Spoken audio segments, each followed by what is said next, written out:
E aí, curumins? Desde já, Feliz Natal para vocês que nos acompanharam durante todo este ano.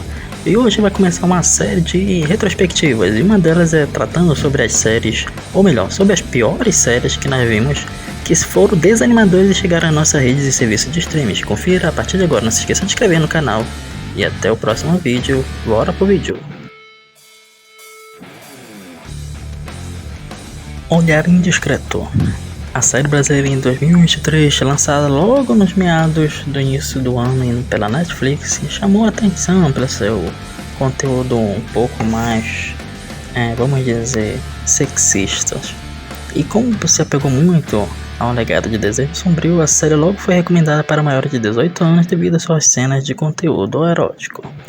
Lá temos grandes atrizes brasileiras que fazem parte do roteiro, mas que de certa forma não ajudaram muito na execução da série como um todo.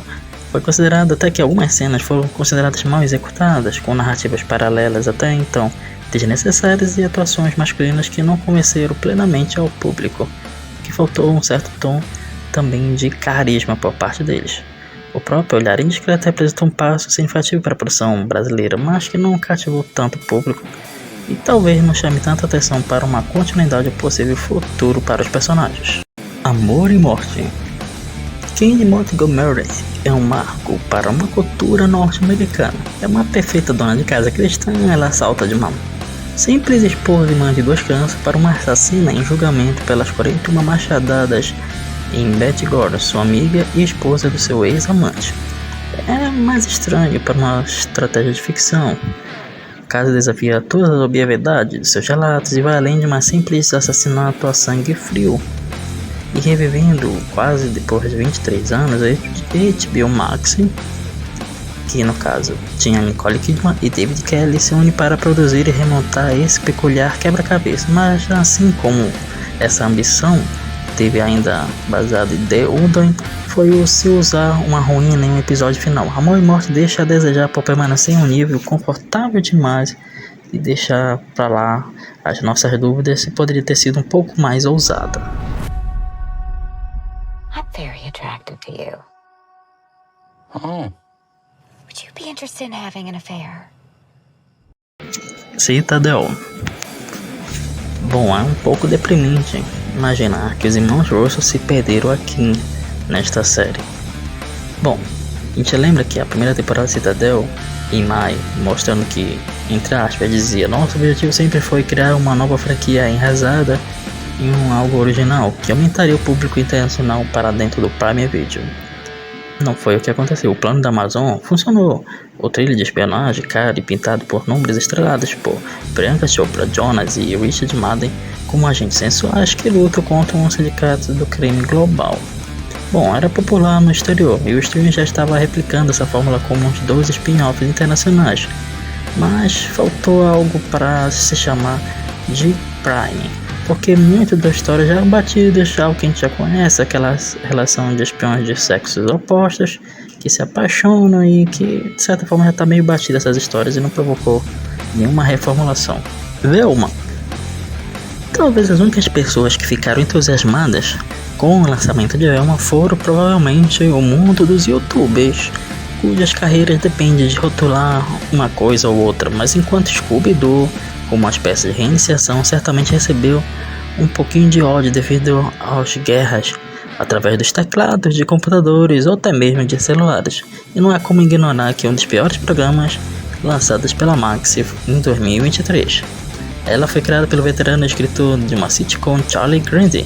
A série aparentemente pretendia reviver o clássico desenho animado para um público moderno que tem um gosto claro pelo humor irreverente e juvenil dos programas como Rick e Morty e Big Mouth. Mas há uma linha bem estranha nesse mistura de irreverência e até mesmo de mesquinhosidade. A incapacidade de Grande de encontrar uma linha rapidamente e delimitante fez com que a série fosse um pouco mais tardia para o momento que poderia ser revivida.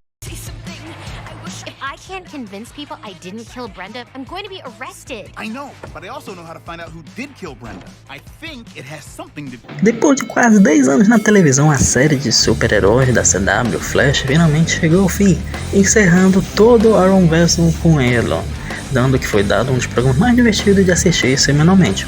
Até adoraríamos escrever que ele se recompôs e correu até a linha da chegada com a cabeça erguida. Mas infelizmente essa corrida louca e acaba mancando e se transformando em um acidente de exaustão. Em 2 histórias em quadrinhos, Flash fez uma corajosa tentativa de adicionar mais capítulos à sua história, até um pouco complicado, que traria de volta todos os melhores vilões para algumas batalhas finais, além de ressaltar o quanto foi imaginativo o conjunto de antagonistas realmente reaparecerem na história. Era uma breve retrospectiva sobre um velocista momentaneamente mais rápido que o herói de Grant Gustin. Ele serve como uma vitrine para o futuro, mas infelizmente não funcionou e ficou cansativo assistir a sua última temporada. Cangaço Novo. Eu sei que muita gente aqui vai apertar aqui nas críticas, mas enfim, é uma opinião minha. Ela é uma produção da Prime Video em parceria com a O2 Filmes e está aqui na minha lista. Vou dizer alguns pontos que me incomodaram em relação à série.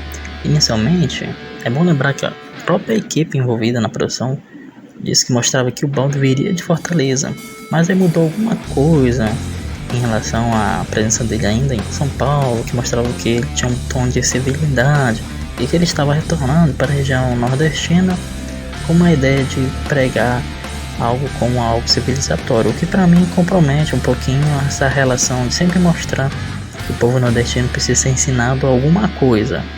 E eu digo que foi um pouquinho lento os primeiros episódios, dando uma ideia de pequenas faltas de comunicação, e o que faz eu não me atrair bem a sensação de o Baldo ser um protagonista. Preferia qualquer outro personagem.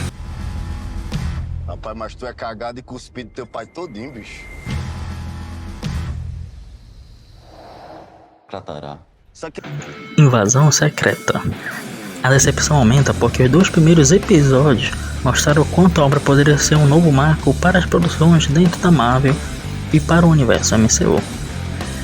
Mas já começa um erro aqui, porque toda a ideia de Invasão Secreta seria de um filme, quem sabe dali apontar para novos personagens, até mesmo novos vilões, para consagrar novamente este universo. Mas enfim, acabou virando uma série, e a obra que poderia ser um novo marco acaba provocando uma ideia de que os Skrulls, uma raça alienígena que se transforma em qualquer outro tipo de ser, apresenta ao mesmo tempo uma tentativa de resgatar a imagem para a Capitã Marvel, que poderia estar infiltrada numa cadeia de comando mundial, acaba se perdendo porque mostra governos que poderiam estar debatendo, e sempre naquela oposição entre Rússia e Estados Unidos, mau aproveitamento de Nick Fury, enfim, não funcionou.